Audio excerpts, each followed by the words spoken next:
पटना के पीएमसीएच में मनीष कश्यप का जूनियर डॉक्टर्स के साथ एक विवाद हो गया।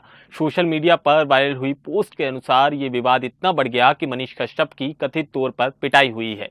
कुछ पोस्ट में ये दावा किया गया है कि डॉक्टरों ने उन्हें एक कमरे में बंद कर दिया और उसके बाद उनका मोबाइल भी छीन लिया। घटनास्थल की बात करें तो उसके बाद उन्होंने पुलिस को बुलाया और कमरे के बाहर 2 पुलिसकर्मियों को तैनात कर दिया। इस घटना ने अस्पताल में तनावपूर्ण माहौल पैदा कर दिया। हालांकि इस मामले में आधिकारिक पुलिस का कोई बयान अभी सामने नहीं आया है। इसके साथ ही जो पीएमसीएच है प्रशासन, उसकी ओर से भी अभी तक कोई पुष्ट या कह लीजिए स्पष्ट जानकारी सामने नहीं आई है। ये घटना मनीष कश्यप के विवादों से भरे जीवन में एक और अध्याय को जोड़ देती है। पर सवाल उठता है कि आखिरकार सोशल मीडिया पर मनीष कश्यप जिस तरह से मशहूर हो रहे हैं वो है कौन। हर रोज की तरह आज हम कहानी बताएंगे और आज की कहानी में जिक्र होगा मनीष कश्यप का कि कैसे उन्होंने अपने बचपन की शुरुआत की और कैसे उन्होंने यूट्यूब के सफर में एक अध्याय को गढ़ा है। नमस्कार, मेरा नाम केशव पांचाल और आप देख रहे हैं द न्यूज़ 15। मनीष कश्यप, जिनका असली नाम है त्रिपुरारी कुमार तिवारी, आपको बता दें बिहार के पश्चिम चंपारण जिले के जो एक गांव छोटा सा है वहां के वो रहने वाले हैं।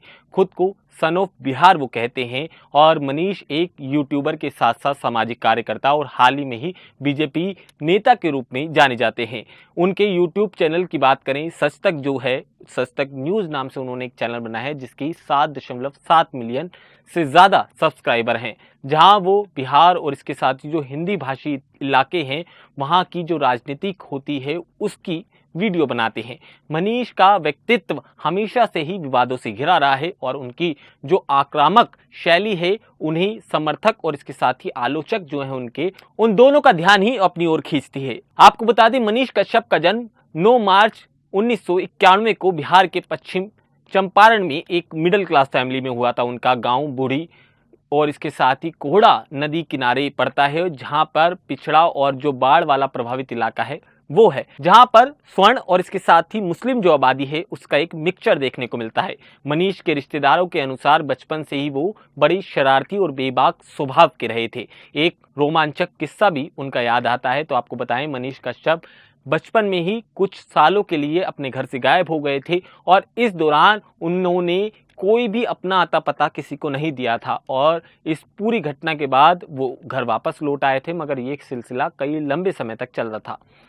मनीष ने अपनी प्रारंभिक शिक्षा की बात करें तो गांव के स्कूल से ही पूरी किया और साल 2009 में 12वीं पास की थी। इसके बाद उन्होंने महारानी जानकी कुंवर विश्वविद्यालय जो महाविद्यालय है वहां से सिविल इंजीनियरिंग की शिक्षा ली और इसके साथ ही पढ़ाई के दौरान वो अखिल भारतीय विद्यार्थी परिषद यानी कि एबीवीपी से जुड़ गए थे।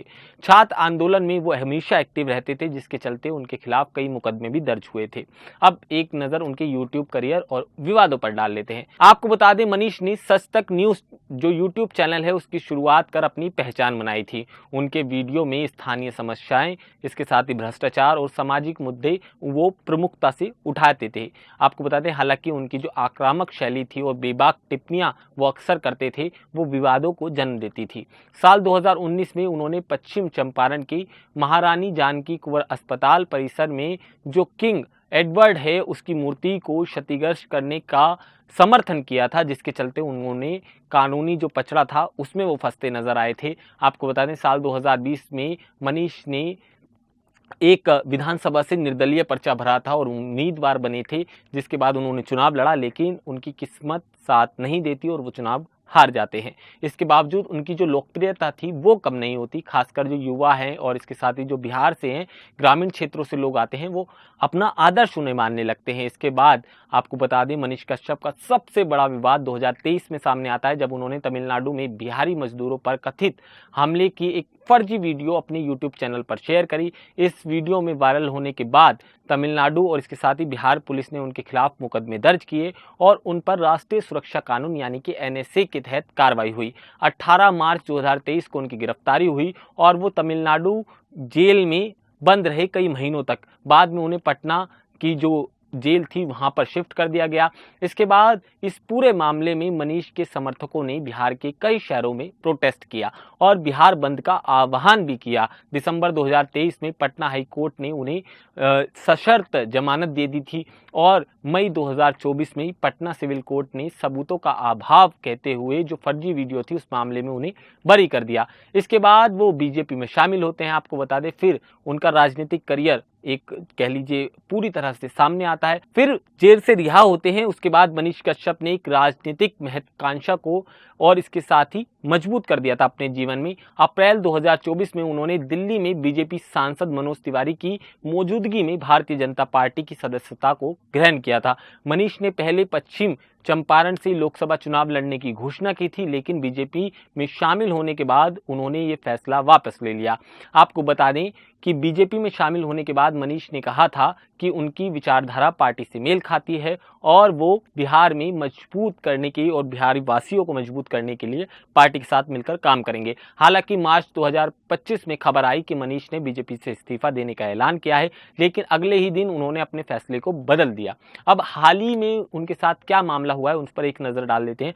तो आपको बता दें, मनीष कश्यप पर हाल ही में बिहार की सामाजिक और राजनीतिक समस्याओं को अपने यूट्यूब चैनल पर उठाते देखते हैं आप।